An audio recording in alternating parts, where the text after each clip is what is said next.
జై శ్రీమన్నారాయణ. ఈరోజు మనం మల్కాజ్గిరిలో ఉన్న శ్రీ జయగిరి లక్ష్మీ నరసింహస్వామి వారి దేవస్థానంకి వచ్చాము. ఎప్పుడు వెలిసిందో ఈ దేవాలయం ఎవరికి అంత తెలియదు.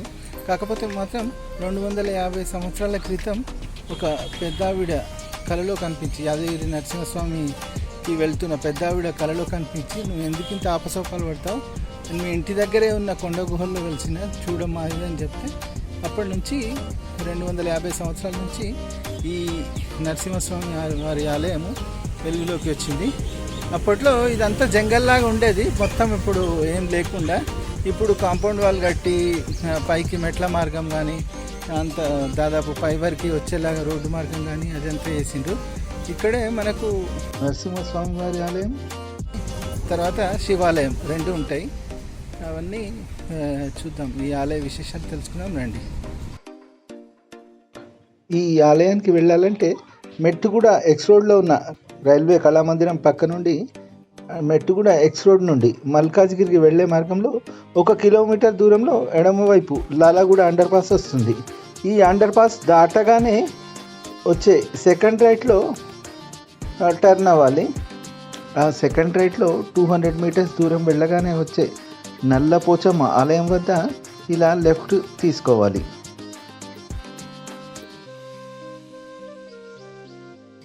లెఫ్ట్ తీసుకొని ఒక 100 మీటర్లు ప్రయాణిస్తే మనకు వస్తుంది శ్రీ స్వయంభూ జయగిరి లక్ష్మీ నరసింహస్వామి వారి ఆలయం.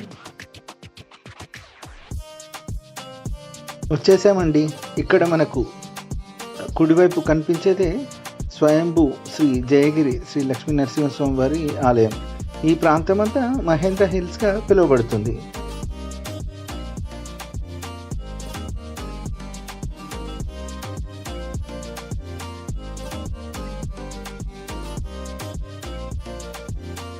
స్వామివారు స్వయంభూగా వెలిసిన కొండ గుహకు చేరుకోవాలంటే మనకు మెట్ల మార్గం మరియు సీసీ రోడ్డు కూడా ఉంది. ఇప్పుడు మనం మెట్ల మార్గం గుండా వెళ్ళి స్వామివారిని దర్శించుకుందాం.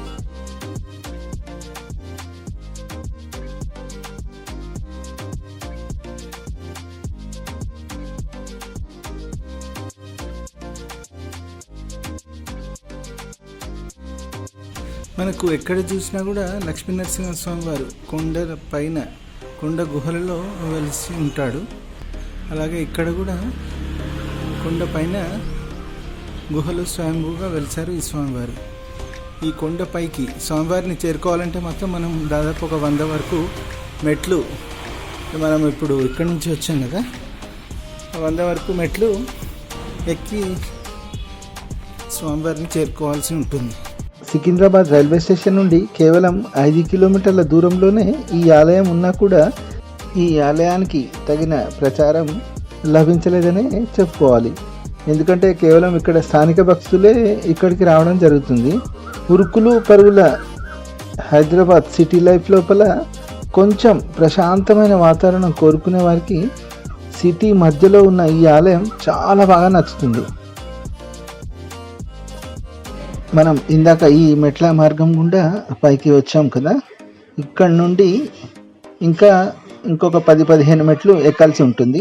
ఇలా మెట్లు ఎక్కలేమన్న వారికి ఇక్కడ మనకు కనిపిస్తున్న ఈ ప్రదేశం వరకు వెహికల్స్ పై రావాల్సి ఉంటుంది. ఇక్కడి నుండి అయితే 10-15 మెట్లు అయితే ఎక్కాలి. మనకు ఫిజికల్లీ ఛాలెంజ్డ్ పీపుల్కి, పెద్దవాళ్ళకి గుడి వరకు వెళ్ళడానికి వీల్ చైర్లో ర్యాంప్ మార్గం కూడా సౌకర్యం కూడా ఇక్కడ ఉంది. వచ్చేసాము, మొత్తానికైతే పైకి వచ్చేసాము. ధ్వజస్తంభానికి నమస్కరించుకొని ఆలయ ప్రవేశం చేసుకుందాం రండి. ఓం నమో నారసింహాయ నమః. శ్రీ జయగిరి లక్ష్మీ నరసింహస్వామి వారి దేవస్థానం. ముందుగా ధ్వజస్తంభం కింద ఉన్న గరుడాళ్వార్ దర్శనం చేసుకుంటున్నాం. గరుడాళ్వార్ దర్శనం అద్భుత దర్శనం. ఇది అంబరాన్ని, ఆకాశాన్ని అంటే ధ్వజస్తంభం.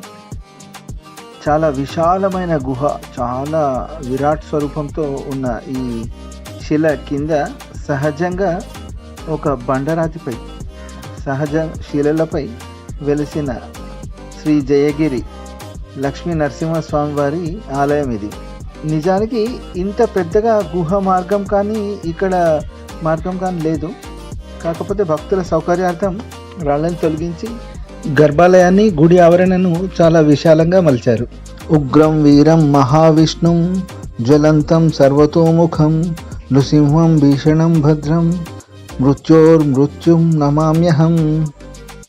నారసింహుడు ఉగ్రమూర్తి. నారసింహుని హూంకారం విన్నంత మాత్రం చేతనే అంతర్గత బహిర్గత శత్రునాశనం కలుగుతుంది.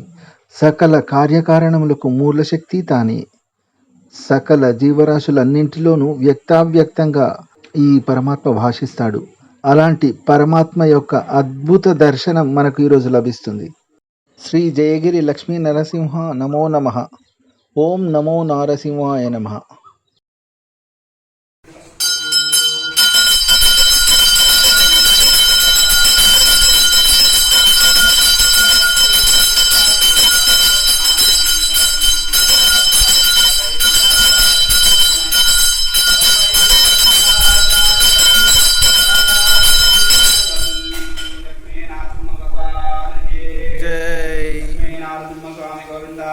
గోవింద.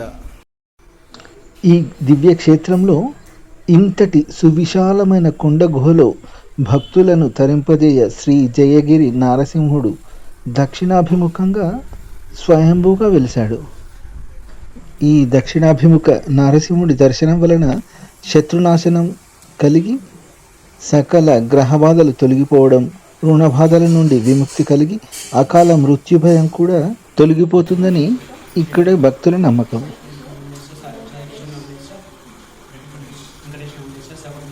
క్షేమ, స్థైర్య, ధైర్య, వీర్య, విజయ, అభయ, ఆయు, ఆరోగ్య, ఐశ్వర్య, అభివృద్ధి సిద్ధ్యర్థం శ్రీ జయగిరి వీరమాకృష్ణం జలంతం సర్వతోముఖం నసింహం వేషనం భద్రం నృత్యోర్నమామ్యహం. కాలమృత్యువారణం సర్వవ్యాధి నివారణం సమస్త పాపక్షయకరం శ్రీ విష్ణుపాదోదకం పావనం శుభం.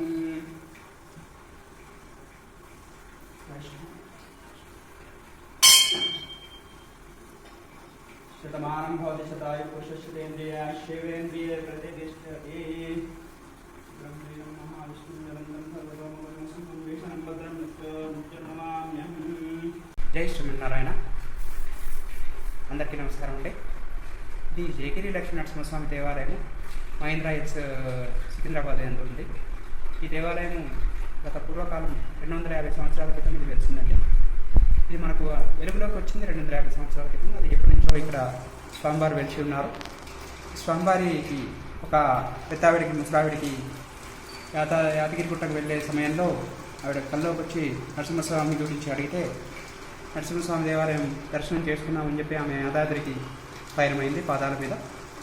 ఆ పయనం అవుతున్న సమయంలో కొద్ది దూరం వెళ్ళాక స్వామివారు ఆవిడతో చెప్పారు, అమ్మా నేను మీ ఇంటి వద్దే కొలువై ఉన్నాను, మీరు ఇంత దూరం ఎందుకు వస్తున్నారు, దయచేసి మీరు అక్కడే వెళ్ళి చూసుకోండి అని చెప్పి అనగా అప్పుడు ఆవిడ వచ్చి చూసిన సమయంలో అప్పుడు మనకు స్వామివారు బయటకు వచ్చారు.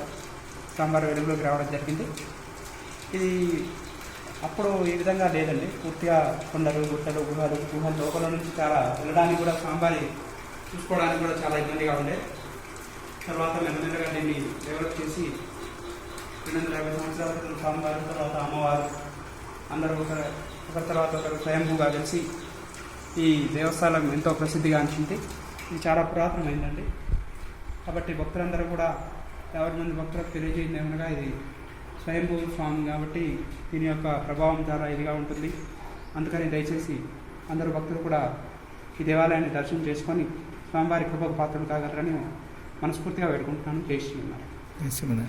స్వామి, ఇక్కడ జరిగే ఉత్సవాలు, కైంకర్యాల గురించి ఏమైనా చెప్పగలరా? రీసెంట్గా నరసింహస్వామి జయంతి ఉత్సవాలు జరిగాయండి. 21-22 తేదీలో మన మంగళవారం జరిగాయి. అంటే వైశాఖ మాసంలో వైశాఖ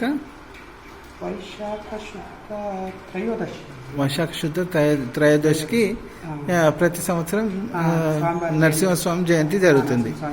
ఇక్కడ బ్రహ్మోత్సవాలు లాంటివి ఏమైనా జరుగుతాయా స్వామి? బ్రహ్మోత్సవాలు అనేది ఏమి లేవండి. ఎవ్రీ ఇయర్ ఇవే జయంతి. ఆళ్వార్ తినక్షేత్రాలు కూడా మామూలుగా మామూలుగా శుక్రవారం స్వామివారికి అభిషేకం ఉంటుంది.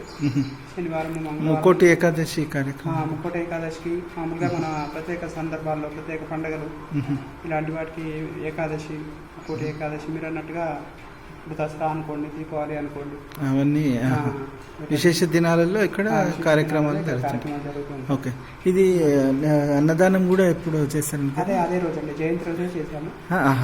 జయంతి రోజే అన్నదానం కూడా 1000 మందికి పైగా వచ్చారు ఆ రోజు. ఓకే ఓకే, మంది భక్తులు వచ్చారు.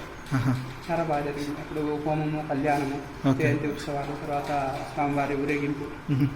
ఇక్కడ ఈ ఆలయం దగ్గర మనకు అంటే ఇది నరసింహస్వామి కాకుండా ఇంకా ఈ ఆలయం ఇక్కడ ఈ కొండపైన ఏమన్నా విశేష శివాలయం? ఇక్కడ శివాలయం కూడా ఉంది. శివాలయము, నరసింహస్వామి రెండు ఆలయాలు. తర్వాత నాగదేవత లోపల నాగదేవత విగ్రహాలు, నాగదేవత ఇక్కడ ఉన్నాయి. అక్కడ కూడా బయట వైపు కొండలో గుట్ట లోపల మీరు లోపలికి వెళ్తే నాగదేవత విగ్రహాలు ఇందులోనా? ఓకే, ఇక్కడ స్వామివారి నాగదేవత విగ్రహాలు లోపల.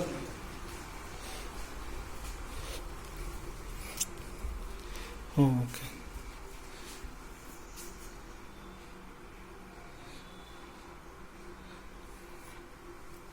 ఇక్కడ మనకు నాగదేవత విగ్రహాలు పెట్టారన్నమాట. ఓకే,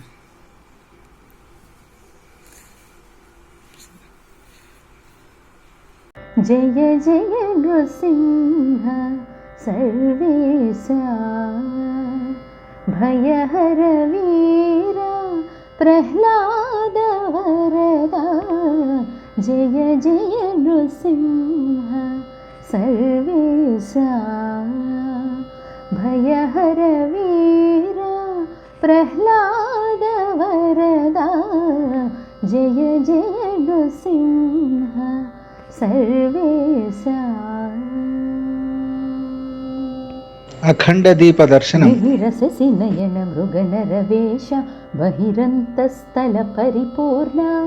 మిహిరససి నయన మృగనరవేష బహిరంతస్థల పరిపూర్ణ. 108 సాలగ్రామాలతో స్వామివారికి వైజయంతిమాల. బహుళ గుణగణ ప్రహ్లాద వరద. అహినాయక సింహాసన రాజిత బహుళ గుణగణ ప్రహ్లాద వరద. జయ జయ నృసింహ. ఇదే ఇక్కడ లోపల కొండ గుహ లోపల మనకు నాగేంద్ర స్వామి వారి కదా. ఇక్కడ ఈ గుహ లోపల మనకు చెటుల పరాక్రమ సమగన విరహిత నిటుల నేత్ర మౌళి ప్రణుత. చెటుల ఇంత విశాలమైన గుహ లేదు. తర్వాత భక్తుల సౌకర్యార్థం కుటిల దైత్య కటి కుక్షి విదారణ పటువజ్రనఖ ప్రహ్లాద వరద. కుటిల దైత్య కటి కుక్షి విదారణ పటువజ్రనఖ ప్రహ్లాద వరద. జయ రండి, ఇంకా మిగతా విశేషాలు, ఈ గుడికి సంబంధించిన మిగతా విశేషాలు చూద్దాం.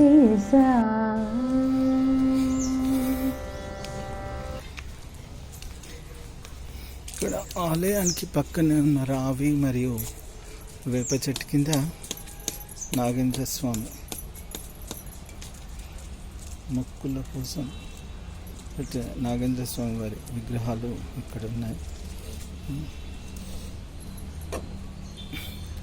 ఇది పుట్ట.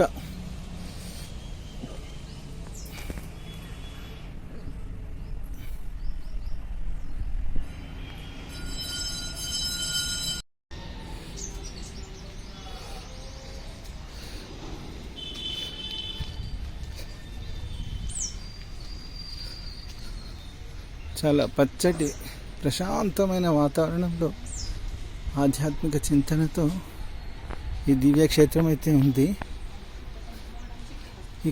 ఇక్కడ నూతనంగా నిర్మించిన నవగ్రహ మంటపం దర్శనమిస్తుంది.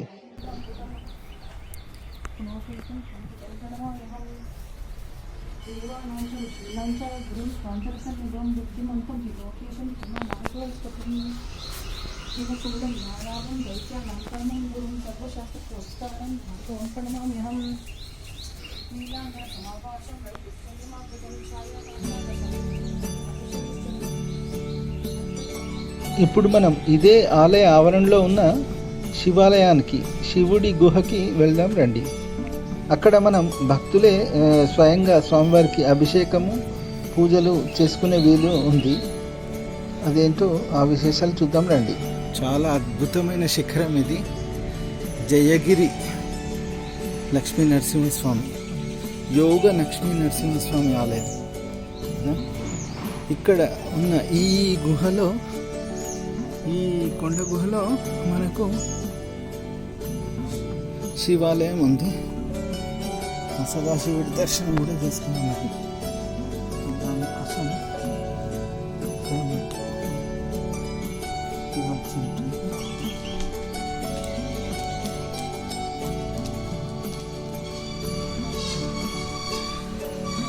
ఓం నమః శివాయ, ఓం నమః శివాయ, ఓం నమః శివాయ.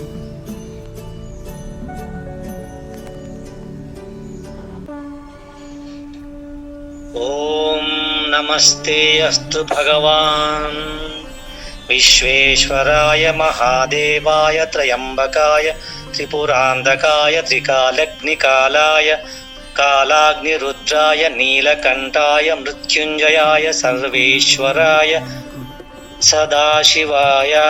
ఓం శ్రీమాన్ మహాదేవాయ నమః.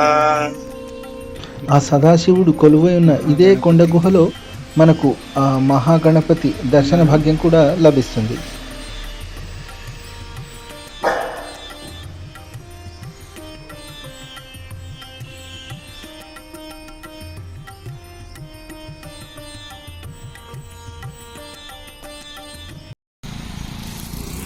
మనము మెట్లెక్కి ఆలయంకి, లక్ష్మీ నరసింహస్వామి వారి ఆలయంకి వెళ్ళిన దారి ఇక్కడి నుంచి ఉంది కదా.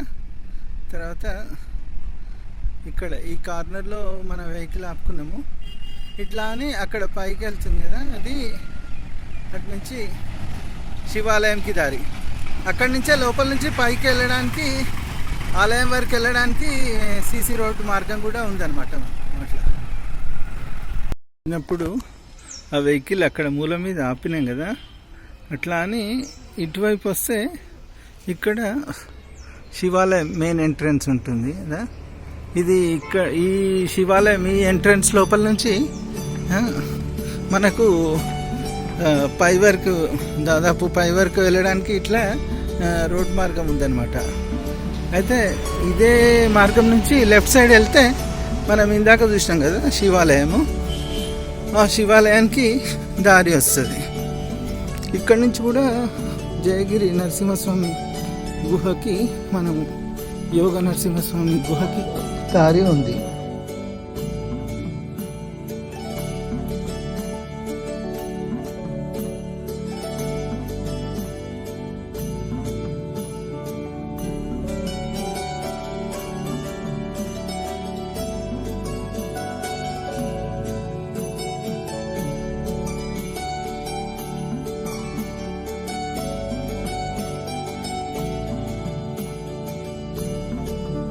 ఇందాక చూసిన శివాలయం ఇది.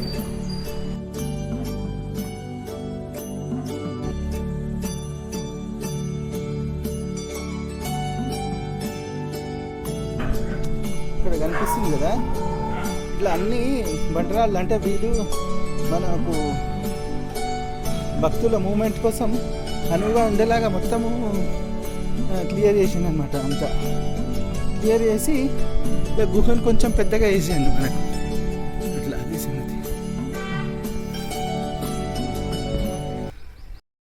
మేము ఇప్పుడు 40-45 ఏళ్ళ నుంచి ఈ గుడికి వస్తాము. మా అప్పుడు ఇదంతా తలమంతా ఒట్టిగానే ఉండేది. అసలు ఇప్పుడు మధ్యలో 20 ఏళ్ళ నుంచి ఈ గుడి కట్టి మంచిగా డెవలప్మెంట్ చేస్తున్నారు. మొత్తం జంగల్ ఉండేది, ఆయన ఒట్టి గుండుకు ఉండేది, అసలు గుండుకు ఉండేది. ఒక అమ్మ అనేది సేవ చేసేది, గోవిందరాజు అనే వాళ్ళ అమ్మ సేవ చేసేది. ఆమె వాళ్ళ అబ్బాయికి పెళ్లి కాకుండా ఆయన సమాధి అయిపోయింది. ఇప్పుడు అయిపోయిన ఉందా, ఇక్కడ ఏమైనా ఎంటర్మెంట్ ఉంటుంది కదా ఇప్పుడు గవర్నమెంట్ నుంచి, ఎంటర్మెంట్ లో పడ్డది. ఇక్కడ కళ్యాణాలు అవన్నీ బాగా జరిగింది. కొన్న దాంట్లో పోటీ ఉంది, వచ్చా నేను కళ్యాణ్కు. అవునా? ఇక్కడ మైంద్రిల్స్ వీళ్ళంతా ఇస్తారు, చాలా బాగా చేస్తారు. వీళ్ళంతా ఈ ఏరియా బంజారాయితీ, మైంద్రిల్స్, ఈ ఏరియా మొత్తం ఈ నరసింహ జయలేసిన గారు చాలా బాగా చేస్తారు. అచ్చా, చాలా అంటే మంచిగా ఇప్పుడు మీరు ఏమంటారు, ఇక్కడ స్థానిక భక్తులే కాక సిటీ మొత్తం అందరికి తెలిసి ఇక్కడ వచ్చి చేస్తే బాగుంటదని చేస్తే బాగుంటది. అట్లా. ఓకే, ఎందుకంటే పబ్లిక్ వస్తుంటే గుడి డెవలప్మెంట్ అవుతుంది. డెవలప్మెంట్ ఇప్పుడు అవుతుంది. గుడిలో ఒక్కరు కూడా కనిపించకపోతే గుడి ఎట్లా ఉంటది? అవును. ఇప్పుడు మాకు మా ఇంటి దేవతని మేము వచ్చినాం. ఇప్పుడు మా బాబు బర్త్డే మేము పొద్దున్నే లేచి స్నానం చేసుకొని వచ్చాము. ఇప్పుడు అందరు వస్తుంటేనే కదా గుడి మంచిగా అనిపించేది. పబ్లిక్ వస్తుంటేనే కదా మంచిగా ఇది అయ్యేది. పబ్లిక్ లేకపోతే ఎట్లా కనిపిస్తుంది? గుడైనా దేవుడైనా మనం ఒక్కరమే ఇంట్లో ఉండి పూజ చేసుకుంటే గుళ్ళే 10 మంది కొడితేనే అంత సంతోషంగా కొడుతుంది. అట్లా బాగుండాలి, మంచిగా కావాలి కోరిక మాకే. అట్లా జరిగినా మేము గుడిని మరుస్తలేము. మా దేవుడు మాకే ఎంత ఇది చేసినా మా లక్ష్మీనరసింహస్వామి మాకే మా ఇంటి దేవుడు ఆయన.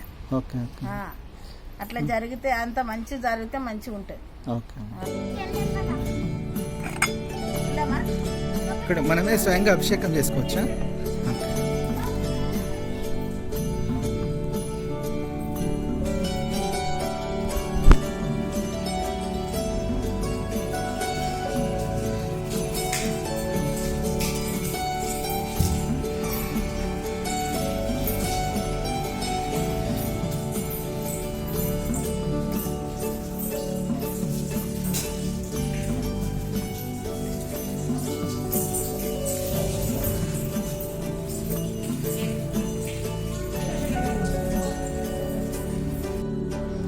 అంతకుముందు అంతా ఈ గుట్ట ఇట్లా ఉండేదన్నమాట. మొత్తం ఇట్లా అడవిలాగా ఇదే రాళ్ల మధ్యలోంచి అట్లా వెళ్ళాల్సి వచ్చేది అందరికీ.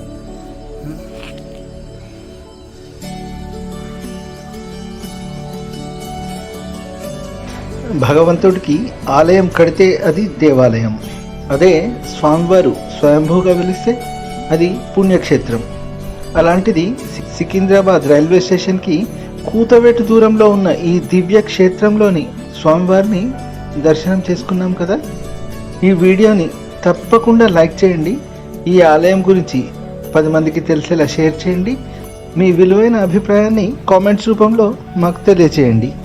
మరిన్ని పురాతన ఆలయ విశేషాల గురించి మా ఛానల్ని దయచేసి సబ్స్క్రైబ్ చేసుకోండి. పునర్దర్శన ప్రాప్తిరస్తు.